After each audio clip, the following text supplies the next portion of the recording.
अंधार झाला फार, दिवा पाहिजे, दिवा पाहिजे, ह्या देशाला जिजाऊंचा शिवा पाहिजे, माझा शिवरायांना मानाचा मुजरा. ह्या देशात, ह्या महाराष्ट्रात सगळं खोटा इतिहास पेरला गेलाय. असं का? पहिल्या तासात मराठीची वर्ड भीती आणि म्हणती ये रे रे पावसा तुला देतो पैसा. दुसऱ्या तासात इंग्रजीची मॅडम म्हणती रेन रेन गो अवे.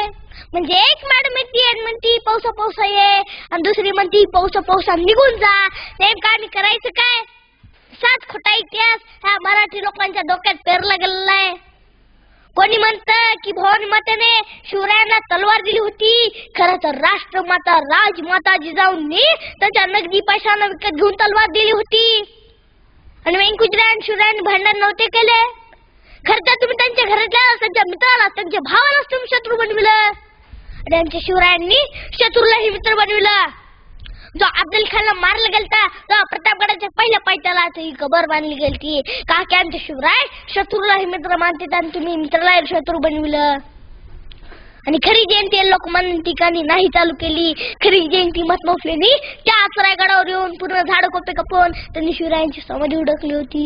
आणि समाधी उडल्याच्या नंतर स्वतःच्या हाताने तिथं फुलवले बा म्हणाला लात माणूस खाली पडले म्हणला शोकाचा देव होता का?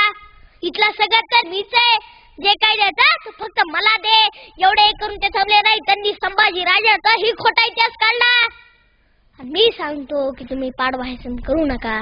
त्या दिवशी छत्रपती संभाजीला मारले गेलेले फाल्यावर त्यांचं तोंड लावून गावात मिरवलं गेलेलं. आणि मला खूप दुःख आहे की ते मराठी लोक ते सण साजरा करतात आणि त्या सिंधू तर उलटा तांब्या म्हणजे आसोबाईन तुम्ही गुडून उलटा तांब्या कसा लावतात. त्या जागेवर भगवा झेंडा उभा राहा. संभाजीराजांच्या फोटोला हल घालून त्यांना मानाचा मुजरा द्या, मानाचा मुजरा. हे तुम्ही पाहिलं का कधी? जगातल्या कोणत्या रायाचे डोळे फोडले गेले का? जगातल्या कोणत्याही रायाची जीभ कापली गेली का? जगातल्या कोणत्या रायाचे काताडे काढले गेले का? ते असते फक्त छत्रपती संभाजीराजे. आणि त्यांनी असा मृत्यू का स्वीकारला? का की औरंगजेब म्हणत होता माझ्या सैन्यामधला कोण आहे तुझ्याकडून सगळ्या किल्ल्याची खजांची चावी देऊन टाक. म्हणून छत्रपती संभाजींना ते चाव्या पण दिलं नाही, सांगितलं नाही. का की छत्रपती शिवाजीराजांनी ते कष्टाने घामाने किल्ले कमवलेले होते. आणि शेवटी औरंगजेबालाही वाईट वाटलं. औरंगजेब म्हणला ए संभा तेरी पहचान केले कुछ तो दे मुझे. तेव्हा संभाजीराजांना बोलायला तर जीभ नव्हती, बघायला तर डोळे नव्हते, ऐकायला कान आणि हलवायला तोंड होतं. त्यांनी असं केलं का की त्यांच्या मनात चाललं होतं औरंगजेबा मी तुला घ्यायची काय, मी तुला शिव सुद्धा देणार नाही. का की मला आऊसाहेबांनी दिलीये.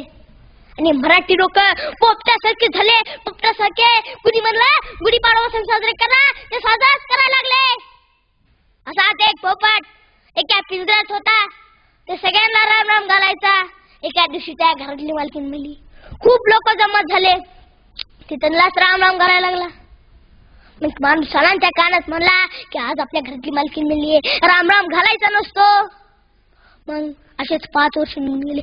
5 वर्षानंतर एक पाहुणा घरी आला आणि पाहुण्याला माहित होतं की पोपट सांगायला राम राम घालतो. 5 वर्षाच्या नंतर ते पाहुणाच्या पोपटाला म्हणतो 5 वर्षाच्या नंतर राम राम पोपट मामा. तो पोपट उत्तर देतो की आज आमच्या घरातली बालकीन मेली, राम राम घालायचा नसतो.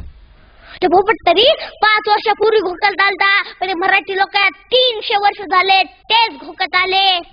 मी आतापासून काय लहानपणीपासून गुढीपाडवा सण साजरा करत नाहीत. मोठं होऊन कुणाला करू पण देणार नाहीत. खोटा इतिहास मातीत घालून खरा इतिहास पेरणार.